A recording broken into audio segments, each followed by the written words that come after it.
నేను ఎలా మారాను, ఒకప్పుడు రౌడీగా ఉండేవాడిని, మారాను. ఒకప్పుడు నీచమైన వృత్తిలో ఉండేదాన్ని, ఇప్పుడు నేను మారాను. ఇలా చాలామంది సాక్ష్యాలు చెప్తున్నారు. ఇక్కడ మీరు గమనించండి, పౌలు ఎప్పుడు చెప్తున్నాడు సాక్ష్యాన్ని?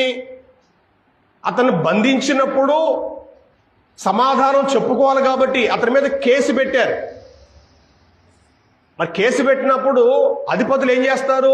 ఇరు పక్షాల వాదనలు వింటారు. అబ్బాయి, నీ మీద వాళ్ళు తప్పు మోపుతున్నారు, ఇది వాస్తవమా కాదా, నువ్వు చెప్పు.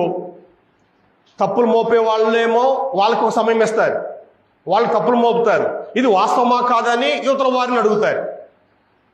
ఇది తీర్పు తీర్చేటువంటి సమయం. ఇక్కడ పౌలు తన సాక్ష్యం చెప్తున్నాడు అంటే అది చెప్పాల్సి వచ్చింది కాబట్టి చెప్తున్నాడు. అంతేగాని సంఘాల్లోకి వెళ్ళి నేను ఒకప్పుడు గూండాని, రౌడీని, నేను మారాను ఇలా చెప్పలే ఆయన ఎప్పుడు కూడా.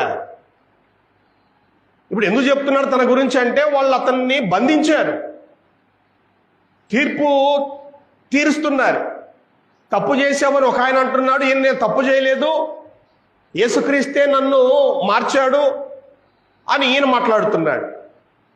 కాబట్టి నువ్వు మారావు, ఓకే, నువ్వు మారినటువంటి నీ జీవితాన్ని మనుషులు చూడాలి, కానీ నీ గురించి నువ్వు మాట్లాడకూడదు.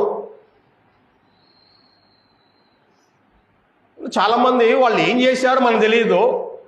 నేను ఒకప్పుడు అలా ఉన్నాను, ఇలా ఉన్నాను అని క్యాసెట్లు కూడా వచ్చినాయి, సాక్ష్యాలు క్యాసెట్లు వచ్చినాయి. ఆ తర్వాత బుక్కులు రాసిన వాళ్ళు ఉన్నారు, నేను ఎలా మారాను, అలా మారాను అని. ఇదంతా అవసరం లేదు.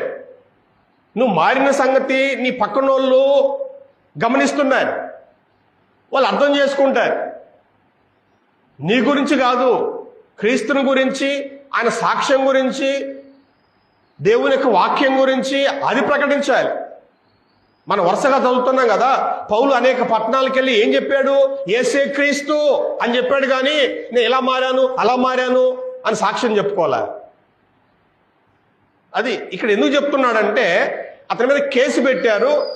మరి అధిపతులు న్యాయాన్ని నిర్ణయించాలి కాబట్టి అక్కడ చెప్పాల్సిన అవసరం వచ్చింది కాబట్టి తన సాక్ష్యాన్ని పదే పదే చెప్తున్నాడు. ఈ మాటలు మనం గుర్తుంచుకోవాలి.